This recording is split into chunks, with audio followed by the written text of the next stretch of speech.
చూడగా మందిరపు గడప కింద నుండి నీళ్లు ఉడికి తూర్పుగా పారుచుండెను. ఆ నీళ్లు బలిపీఠమునకు దక్షిణముగా మందిరపు కుడిపక్కను క్రింద నుండి పారుచుండెను. పిమ్మట ఆయన ఉత్తరపు గుమ్మపు మార్గముగా నన్ను నడిపించి తూర్పునకు పోదారిని బయటి గుమ్మమునకు తోడుకొని వచ్చాను. నేను చూడగా అచట గుమ్మపు కుడి ప్రక్కను నీళ్లు ఉడికి పారుచుండెను. ఆ మనుష్యుడు కొలనూరు చేత పట్టుకొని తూర్పు మార్గమున బయలువెళ్ళి 1000 మూరలు కొలిచి ఆ నీళ్ల గుండా నన్ను నడిపింపగా నీళ్లు చీలమంట నిండా లోతుండేది. ఆయన మరి 1000 మూరలు కొలిచి నీళ్ల గుండా నన్ను నడిపింపగా నీళ్లు మోకాళ్ళ లోతుండేవి.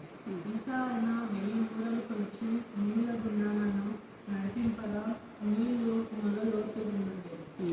ఆయన ఇంకనూ 1000 మూరలు కొలవగా నీళ్లు మిక్కిలి లోతై నేను దాటలేనంత నది కనబడేది. దాట వీలు లేకుండా ఈదవలసినంత నీరు గల నది ఆయన. దేవుడి వాక్య భాగం దీవించి ఆశించినాక అమ్మే నాన్న మీరు 6 నుంచి 11 6 to 11.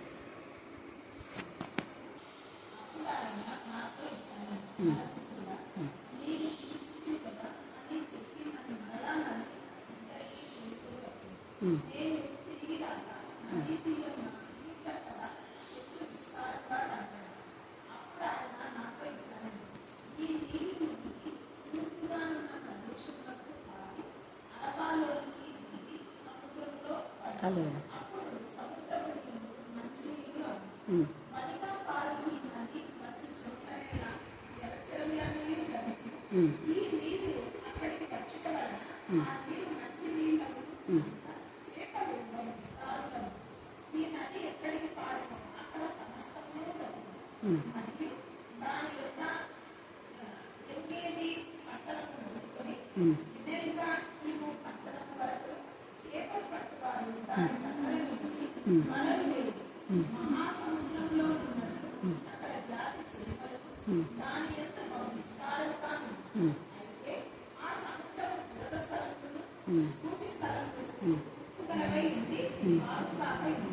చాలు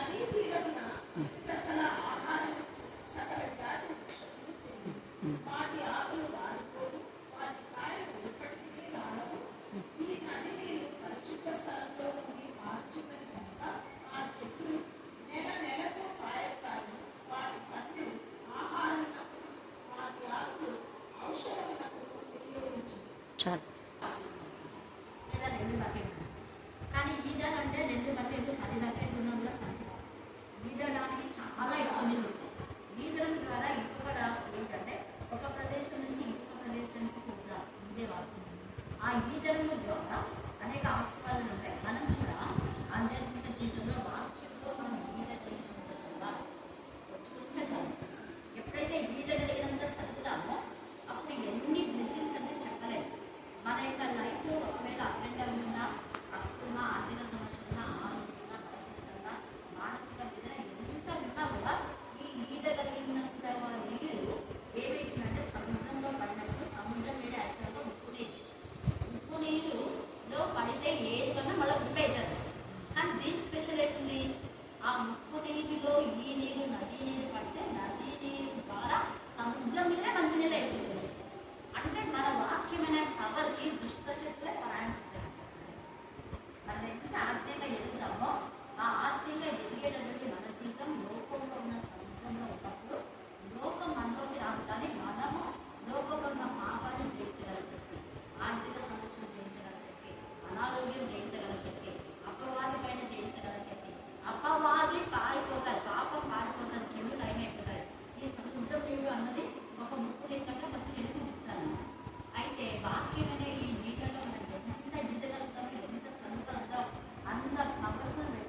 ఎవరైనా కావచ్చు.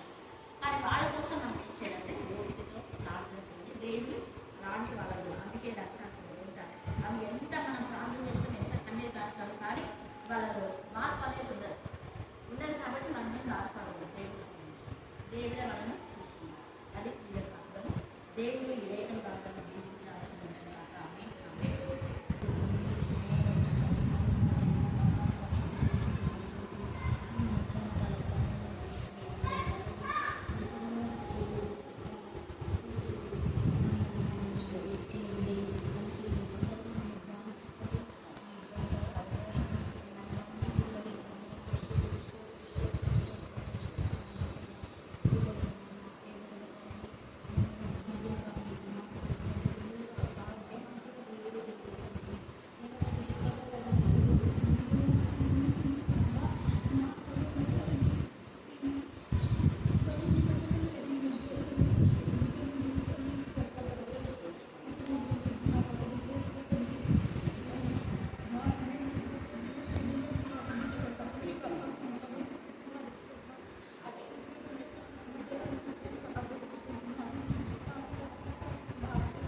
ఎప్పుడైతే మనలో వస్తుందో అప్పుడు మనం చెప్పిన వాక్యం అనేక జీవితాల్లో ఫలిస్తుంది.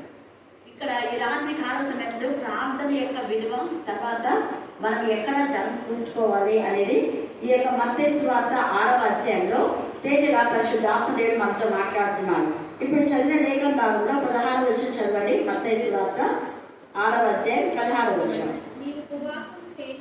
మీరు ప్రతి ఒక్కరి మాట నీవు అనేది అనుకోవచ్చు, మీరు అంటే కుటుంబ ఎలా చేస్తే కూడా మీరు ఉపవాసం చేయనప్పుడు, లేకపోతే నేను ఉపవాసం చేసేటప్పుడు, నీవు ఉపవాసం చేసేటప్పుడు, మీరు ఉపవాసం చేసేటప్పుడు ఎలా ఉండాలంట? ఒకటి వేషధారణ జీవితం దేవుడికి చాలా చాలా అసలు అయిష్టమని, దేవుడికి నచ్చని వేషధారణ జీవితం. ఎందుకంటే దేవుడు అంటాడు కదా, నేను వేషమైనా క్షమిస్తాను కానీ ఎవరిని క్షమించాలంట? వేషధారణ క్షమించాలి. వేషధారణ ఎలాగో ఉంటాడంటే సంఘంలో ఒకలాగా, బయట ఒకలాగా. బయట లైఫ్ ఒకటి ఉంటుంది, సంఘంలో ఒకలాగా, మళ్ళీ ఇంట్లో ఒకలాగా, మళ్ళీ ఉద్యోగంలో ఒకలాగా, రకరకాలుగా వేషాలు వేస్తున్నారు. ఊసరే వెళ్ళి తన యొక్క రంగులు మార్చినట్టుగా చాలా మంది క్రైస్తవులు రంగులు మార్చుతూ ఉంటారు. రంగులు మార్చే జీవితం మనకొద్దు, వేషధారణ జీవితం మనకొద్దు. ఎందుకు అంటే ఇప్పుడు ప్రభు వల్ల అనేసరికి ఖచ్చితంగా తెల్లని వస్త్రాలే వేసుకోవాలనేది లేదు, కానీ వేసుకొస్తుంటారు. ఆ రోజు ప్రభు వల్ల తీసుకుంటారు, తెల్లని వస్త్రాలు వేసుకుంటారు, క్యాసెట్ వేసుకుంటారు. మళ్ళీ తర్వాత హృదయం అంతా దేవుని విరోధమైన విధానంలో ప్రభు యొక్క బలను మనం తీసుకున్నామంటే ప్రభు గురించి ప్రకటించాలి. ఆ ప్రకటించేటప్పుడు మళ్ళీ మన ప్రవర్తన సరిదిద్దుకునే ప్రకటించాలి. మన ప్రవర్తన సరిదిద్దుకునే ప్రభు బలలో పార్టిసిపేట్ చేయాలి. ఎందుకంటే పునరుద్ధాన శక్తి ప్రభు బలలో ఉంటుంది. నామకం వస్తే తీసుకోవడం కాదు, అర్థంతో ఎలాగా గోధుమలు మరి మనలో వేయబడి గోధుమ పిండి తయారై ఆ పిండి నీళ్ళతో కలుగుతాం. ఎందుకు యేసయ్యను చాలా సార్లు కూడా గోధుమ పిండికి సూచన అని చెప్తారంటే పిండి అనగానే యేసయ్య శరీరం గుర్తు రావాలి. యేసయ్య శరీరం అలాగా నలగొట్టబడింది అని అక్కడ అర్థం. అలాగనే యేసయ్య రాత్రి మగలు కూడా కన్నీరు కార్చారు. ఆ కన్నీళ్లతో ఈ గోధుమ పిండిని కలిపి పెండంలో మరి కాల్చిన విధానంలో యేసయ్య శరీరము కాల్చబడింది ఎర్రటి ఎన్నడతో. అవి మనము గుర్తుపెట్టుకొని ప్రభు అక్కడ నీ శరీరం కాల్చబడింది, అలాగనే నా పాపాలని నువ్వు కాల్చి వేసావు దేవా అని మనం జ్ఞాపకం చేసుకోవాలి. కాల్చబడినటువంటి ఆ రొట్టెను మనం తింటున్నామంటే అంటే ఆ పిండి యొక్క భౌతిక స్థితిని కోల్పోయి అది ఏమైపోతుందంటే మనకు తినడానికి అవకాశంగా ఉంటుంది. అంటే మనం కూడా పాపంలో విషయమే కాల్చబడి చంపబడిన తర్వాత ప్రభువుకు మనం ఉపయోగపడతాం. ఈ రొట్టె దేవుడు ఈరోజు మనతో ఎంత మార్మికంగా మాట్లాడుతున్నాడు. ఈ యొక్క రొట్టెను మనం తింటున్నామంటే అది తినడానికి మనకు ఉపయోగపడాలి. అంటే అది పిండి చేయబడాలి. గోధుమలు అలాగే తినలేము, పిండితో కూడా తినలేము. అది నీటితో కడపాలి. నీటి లేకుండా వట్టి పిండిని పెంచుకొని తినడానికి కూడా మనకు అజీర్తి చేస్తుంది. ఖచ్చితంగా ఆ పిండిని నీళ్ళతో కలపాలి. తడిపిన పిండిని మళ్ళీ ఒక ఆకారంలో మనం రకరకాల ఆకారం చేయాలి. మనం చేసిన పచ్చి పిండితో చేసిన వాటిని తినడానికి కూడా మన శరీరానికి అది సరిపోవు. వాటిని కాల్చాలి. కాల్చిన తర్వాత మళ్ళీ వాటిని ముక్కలు చేయాలి. అప్పుడు మన శరీరంలో అది శక్తిని విడుదల చేస్తుంది. అదే విధానంలో యేసయ్య జీవితంలో, యేసయ్య యొక్క మార్గంలో, యేసయ్య యొక్క చిత్తాన్ని మనం నెరవేర్చే బిడ్డలుగా ఉండాలంటే, దేవునికి ఇష్టమైన బిడ్డలుగా, దేవుడు కోరుకునే విధానంలో మనం బ్రతుకులు ఉండాలంటే మనం కూడా ఏం చేయాలంటే నల్లగొట్టబడాలి. అన్నిటి ప్రార్థన జీవితం మనం ఉండాలి. ఇలాగా మన పాపాలు చచ్చిపోయినప్పుడు మన శరీరము దేవునికి మహిమకరంగా. అందుకే అగ్ని బాప్తిస్మము, నీటి బాప్తిస్మం అన్నారు. అగ్ని బాప్తిస్మంలో మన శరీరం వెళ్ళిపోవాలి. అగ్ని బాప్తిస్మం ద్వారా మన శరీరము మరి పరీక్షింపబడాలి. అంటే శుద్ధీకరణ చేయబడిన విధానంలో పాపం లేని జీవితము అగ్ని బాప్తిస్మానికి గుర్తు. నీటి బాప్తిస్మానికి మనం రక్షణ పొందాం, అది నీటి బాప్తిస్మానికి గుర్తు. అక్కడ పాపాన్ని వదిలేశాం. మరలా మనం పాపం చేయకుండా, మరలా అపవాది మనం శోధించకుండా, అపవాది క్రియలు నయపరచాలన్నా, అపవాదిని ఎదిరించాలన్నా, మరి సాతానుని ఓడగొట్టాలన్నా, సాతాను మీద విజయం పొందుకోవాలన్నా కూడా మనం నలగొట్టబడాలి. కాల్చబడి నుంచి అగ్నిలో మనం పరీక్ష చేయబడాలి. అందుకే అగ్ని లాంటి శ్రమలు వస్తే ఏదో వింత సంభవించినట్టుగా మీరు బెంబేలు పడిపోవద్దండి. ఇవి యెహోవా మహిమలో మిమ్మల్ని కాపాడుతాయి. యెహోవా మహిమలో మిమ్మల్ని తీసుకొస్తాయి. ఏసే శరీరం నలగొట్టబడిన విధానంలో మీరు నలగొట్టబడితే, ఏసే శరీరం కాల్చబడిన విధానంలో మనం కాల్చబడితే అగ్ని లాంటి శ్రమలో శైలకే పునరుద్ధాన శక్తి వస్తుంది. హల్లెలూయా, హల్లెలూయా, హల్లెలూయా, హల్లెలూయా. ఆ పునరుద్ధాన శక్తి ఎలాగంటే అప్పట్లో కొంతమంది శిష్యులకు యేసు ప్రభుల వారు వాక్యం చెప్పడం, పరిశుద్ధాత్మ పొందుకున్నారు. పునరుద్ధాన అయిన తర్వాత ఆయన యొక్క పరిశుద్ధాత్మను మీతో కూడా ఉంచుతున్నారు. కాబట్టి ఇక్కడ కొన్ని కోట్ల మంది, లెక్కించలేని జనసమూహం ప్రభు ఆత్మతో శక్తితో నింపబడి ప్రభు బిడ్డగా పరిగణించబడుతున్నారు. కారణం ఆయన కాల్చబడిన శరీరం, పునరుద్ధాన శరీరం, మహిమ గల శరీరంలోకి మనల్ని మార్చాడు. కాబట్టి అలాగనే మనం కూడా అగ్ని పరీక్షలో వెళ్ళినప్పుడు అనేకులకు మనం ఉపయోగకరంగా ఉంటాం.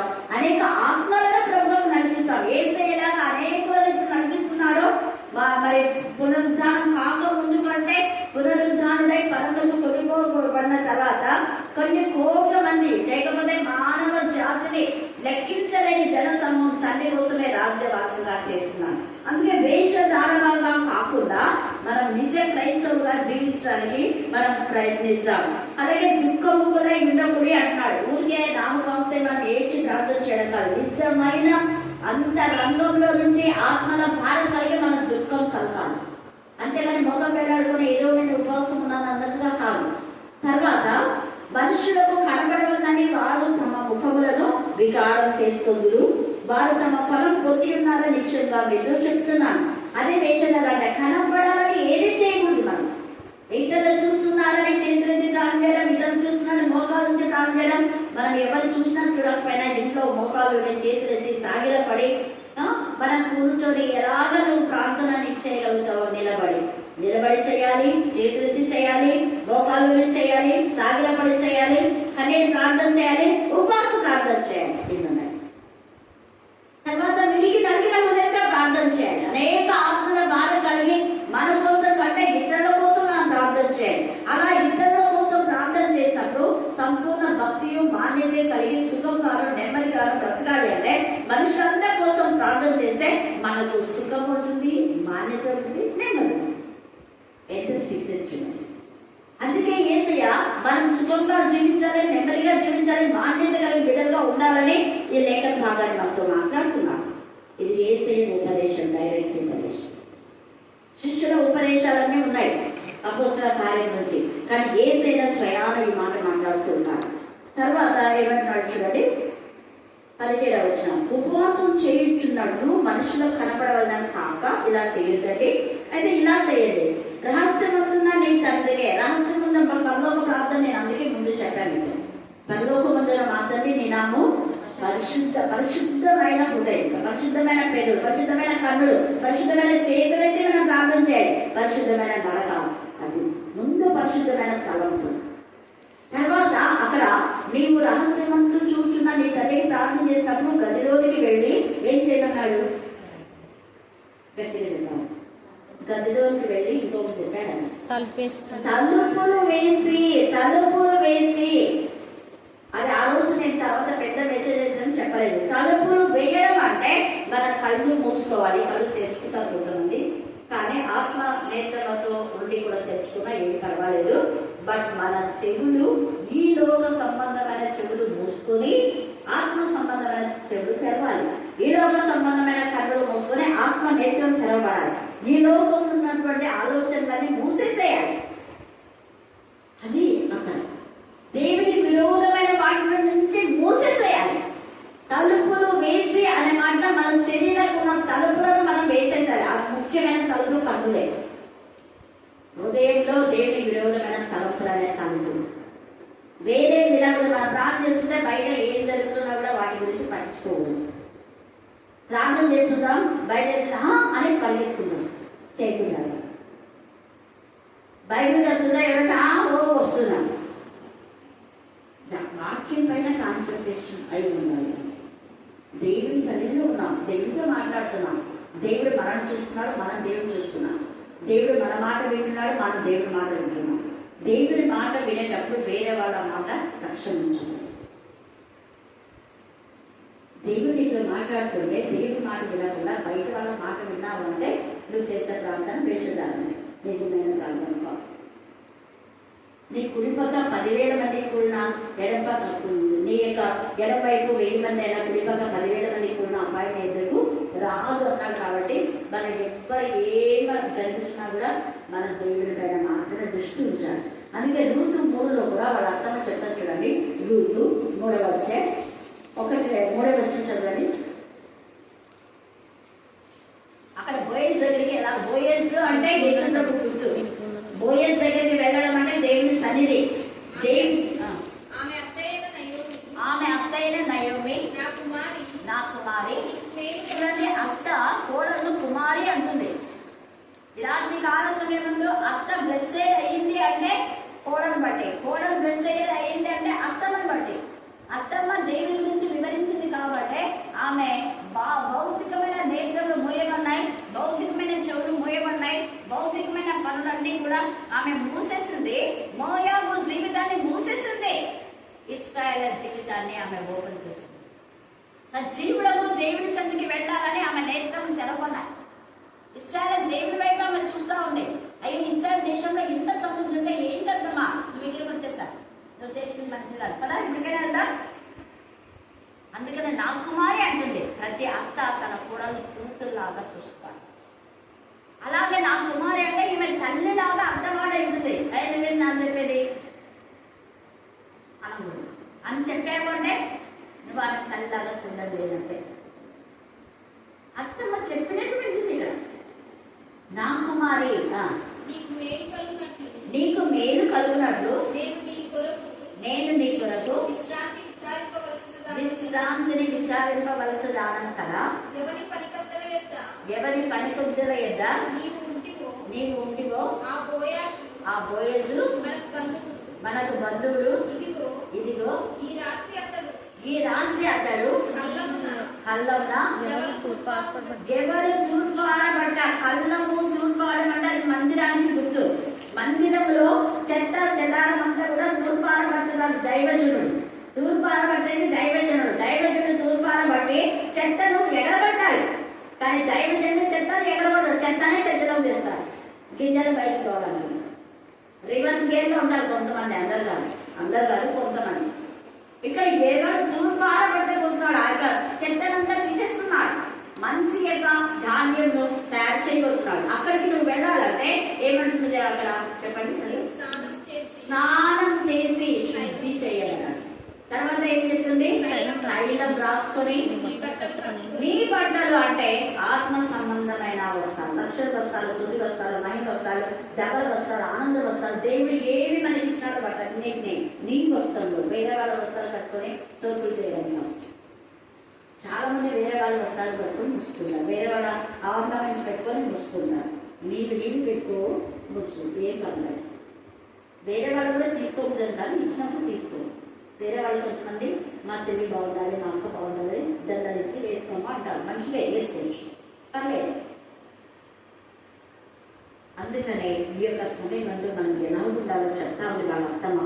ఇక్కడ కూడా నువ్వు రహస్యమంటున్నా నీ తండ్రికి కనపడవలని నీవు ఉపవాసం చేయనప్పుడు నీ తల అంటుకొని నీ ముఖం కడుక్కొని అప్పుడు రహస్యమందు చూచుచున్నా నీ తండ్రి నీకు ప్రతిఫలం ఇచ్చాడు. ముఖము కడుక్కోవాలంటే ఇంద్రియ ముఖ్యంగా చెవులు, కన్నులు, నోరు,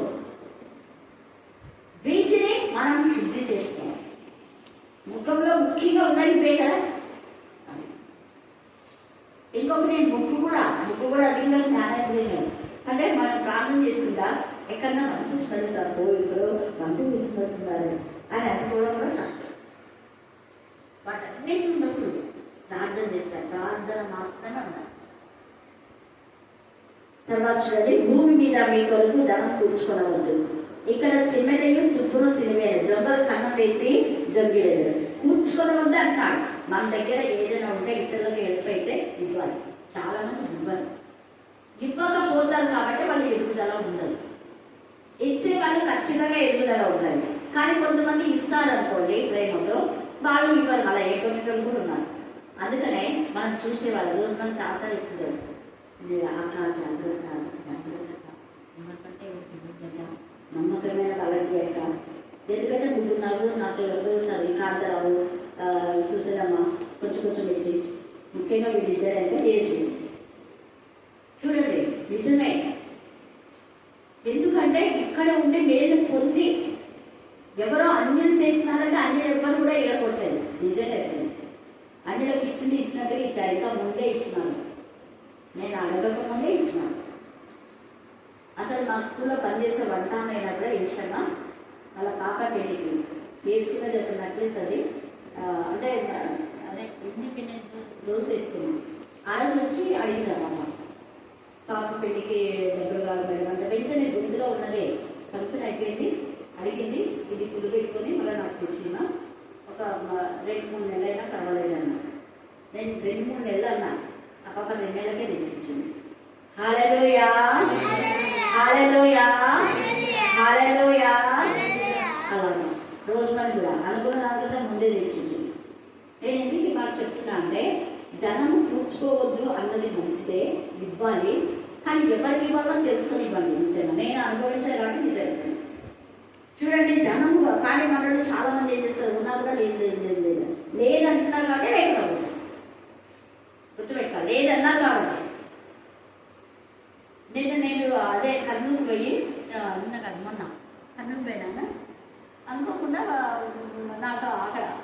ఇవ్వవలసిన వారు నేను ఇస్తానని అనుకోలేదు అసలు. ఎప్పుడో ఇస్తాను అని అనుకున్నాను నేను. అది ఫిక్స్డ్ డిపాజిట్ అనుకోకుండా ఇచ్చినారు. వెంటనే నా దగ్గర ఉన్నాయంటే ఎవరికో మీకు ఫోన్ తెచ్చి చెప్పేస్తాను, మీకు కావాలన్నా అంటారు. వెంటనే ఇంకా అడగడానికి నాకు టైం లేదు, ఒకరికి చెప్పాను నేను.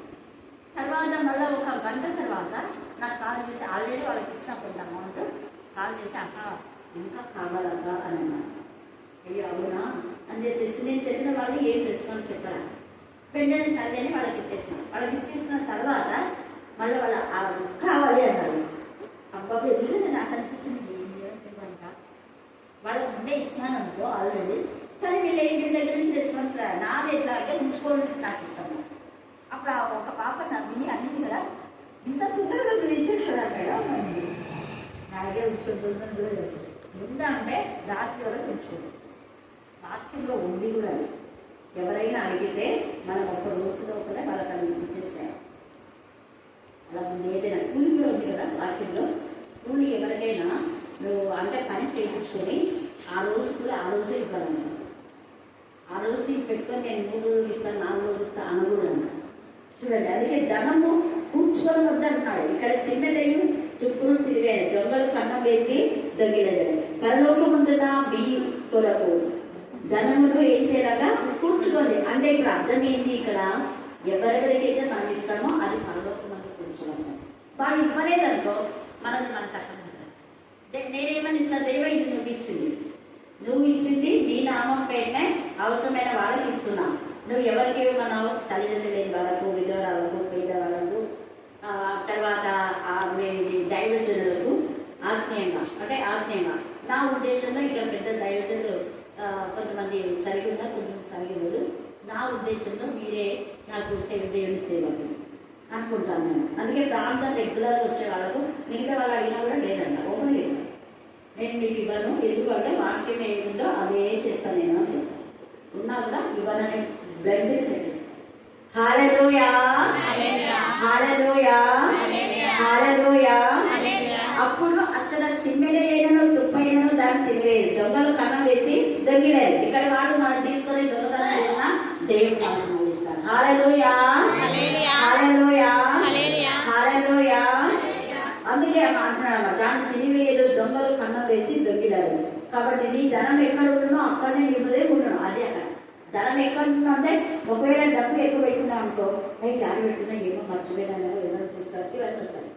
అందుకనే ఉంటే బ్యాంకులోనే ఉండాలా, లేకపోతే ఎవరికైనా ఇవ్వాలి. ఇది గుర్తు పెట్టుకోండి. మీరు కూడా లైఫ్లో దేవుడు ఎన్నికని బాగానే దీవించి ఆశీర్వదించుతాను. ఆమేన్, ఆమేన్ అని చివరి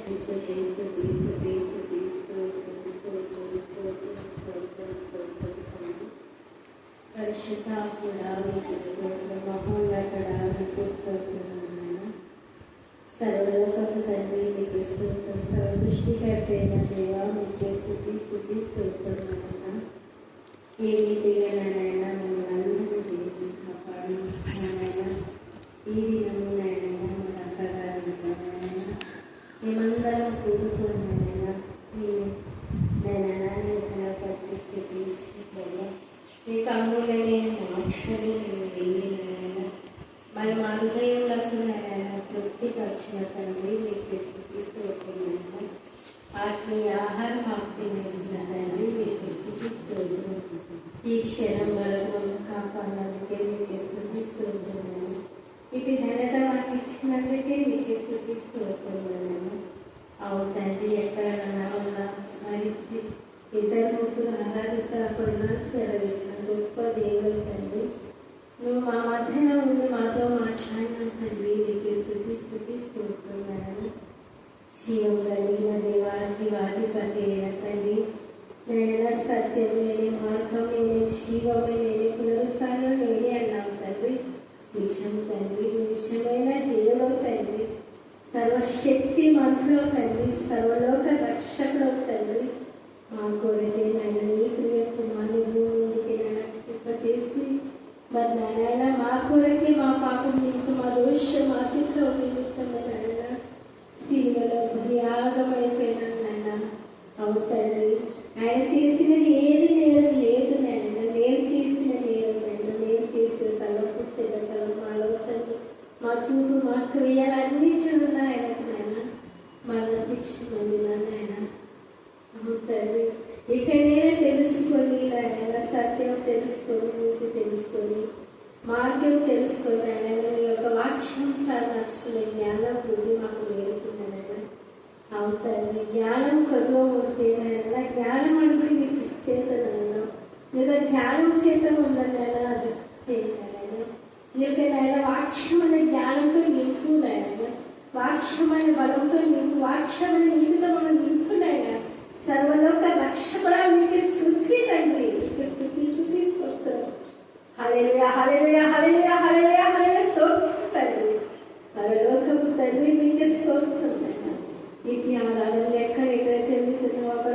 నుండి మహిమ కోరుతున్నాయన ఎందరోనైనా స్థుతులు బాధపడుతూ ప్రతి ఒక్కరిని మీకు స్వస్థపరుచున్నాయన పిల్లలకు నాయన గర్భం ఇచ్చి మహిమ కోరుతున్నాయన మీకు స్తోత్రం గర్భంతో ఉన్న బిడ్డలకు సుఖమైన ప్రసవం ఎవరైతే ఆరోగ్యము దయచేతండి దేవానికి స్తోత్రం మీకు స్తోత్రం అవుతాయి స్టూడెంట్ అమ్మాయిలైనా అబ్బాయిలు చదువుతున్నాగా ప్రతి చదువులో విషయం పొందేటట్టు జ్ఞానం తెలివిని దయచే లోకం తట్టు చూడక పరలోకం తట్టు చూసిన వాక్యం చదువుకొని సరైన జోడి కాల తోడుకొని అయినా మీకు వాక్యం నడుచుకొని చదువుకునేటట్టు జ్ఞానం దయచే దేవా మీకు స్తోత్రం అయినా ఎందులోనైనా విశ్వాసికులను కాపాడు సేవకులను కాపాడు సేవలు బలపరచండి నాయన అనేకుల సేవకులనైనా ఉంటానైనా అనేకులకు నైనా శ్రమలు ఉంటాను ఆ సేవ చేస్తున్న వారికి శ్రమలు అంటున్నాం దేవా నీకు స్తోత్రం ఆ శ్రమలో విజయం పొందిన వాక్యం ప్రకటించే యోధుగా నిలబెట్టమని ప్రార్థిస్తున్నాం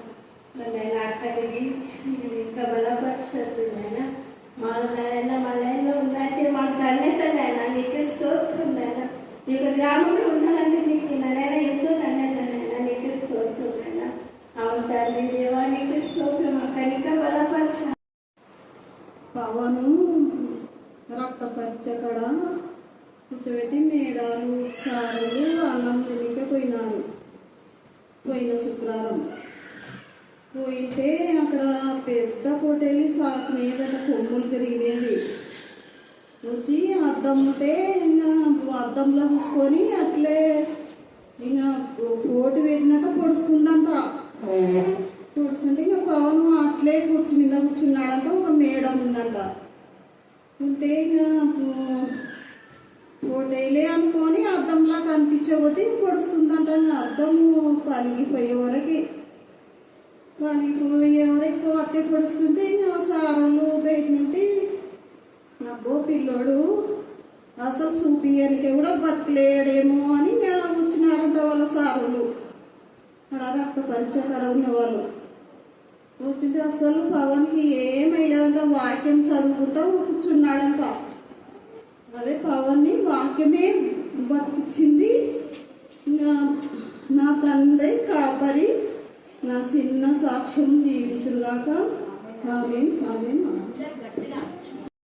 తండ్రి సర్వశక్తిమంతున మీ పాదములకు స్తోత్రములు సమస్త సృష్టిని ప్రభు నోటి మాట చేత సృజించిన గొప్ప తండ్రి నాయన మీ పాదం లేక ప్రభు మేము లోబడి ఉండవలసిన వారం ప్రభు మీకు చెల్లించవలసిన మహిమ ఘనత చెల్లించినప్పటికీ ప్రభువ మహాకనికరముతో నాయన మా ఎడల కృప చూపుచున్న తండ్రి అయినందుకు మీ పాదములకు వందనాలు నాయన మీ సన్నిధానమున నాయన మీతో సమయం గడుపుటకు ప్రభు మీరు మాకు ఇచ్చిన నాయన ఈ గొప్ప తరుణమును బట్టి మీ పాదములకు స్తోత్రములు చెల్లించుకుంటున్నాం తండ్రి నాయన మా మధ్య మీరు ఉన్నందుకై మీ పాదములకు వందనాలు తండ్రి పరిశుద్ధాత్మ తండ్రిగా నాయన మీరు ఆత్మగా సంచారం చేయుచున్నందుకు మీ పాదములకు వందనాలు ప్రభు నాయన హృదయ అంత రంగంలో ఉన్న ప్రభు రహస్యములను ఎరుగున్న తండ్రి నాయన పరిశీలించబోయే నాయన ప్రతి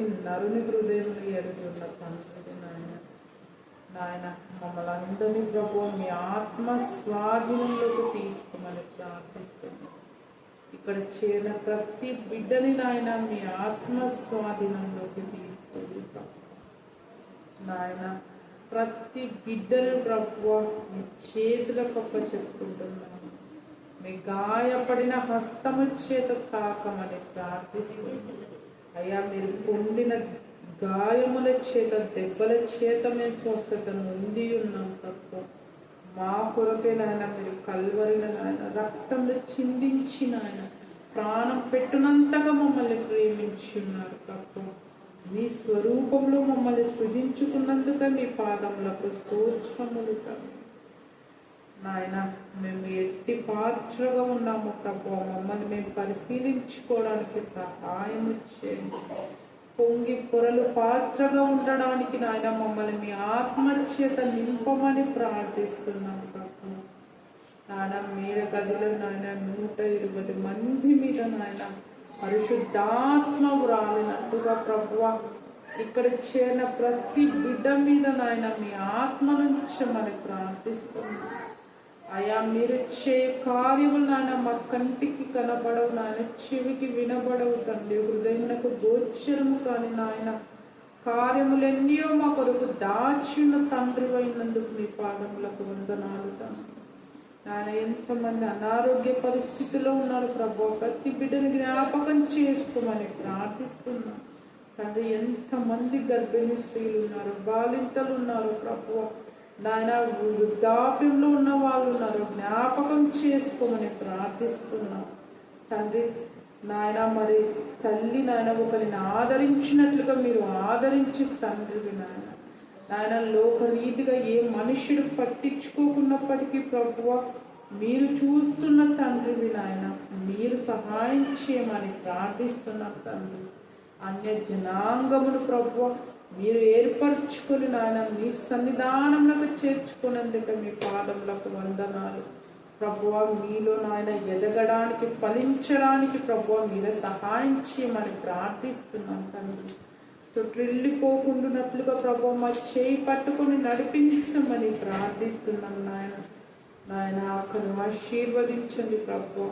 నాయన మీ పని చేయుచుండగా నాయన మీరే నాయన ఏడంతల బలమును శక్తిని దయచేయండి, మీ ఆత్మ చేత నింపి నడిపించమని ప్రార్థిస్తున్నాం. అయా మీ వాక్కు చేత మీరు మాట్లాడుతున్నప్పుడు ప్రతి హృదయంలో మీరు కార్యములు జరిగించమని ప్రార్థిస్తున్నాం. అయా కొర్నేలి నాయన వారి కుటుంబం అన్య జనాంగమైనప్పటికీ ప్రభువ నాయన మీరు మార్చుకున్నారు ప్రభువ. వారి బాప్తిజం తీసుకోకున్నప్పటికీ నాయన వారందరి మీద పరిశుద్ధాత్మ వచ్చింది ప్రభువ. ఆయన ఎంత మంది ఉన్నారో ప్రభువ, మిమ్మల్ని నమ్ముకొని బిడ్డలు నాయన వారందరినీ ప్రభు మార్చుకోమని ప్రార్థిస్తుంది. అయా మిమ్మల్ని నమ్ముకున్నామని చెప్పుకున్నప్పటికీ ప్రభు మా హృదయ పూర్తిగా నాయన మీ వైపు తిరగకుండా నాయన హృదయమును కఠినపరుచుకొని ఉన్నారు ప్రభు.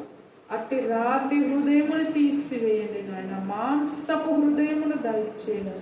మా హృదయమును పలక మీద నాయన మీరు మీ వాక్కులను రాయమని ప్రార్థిస్తున్నాం.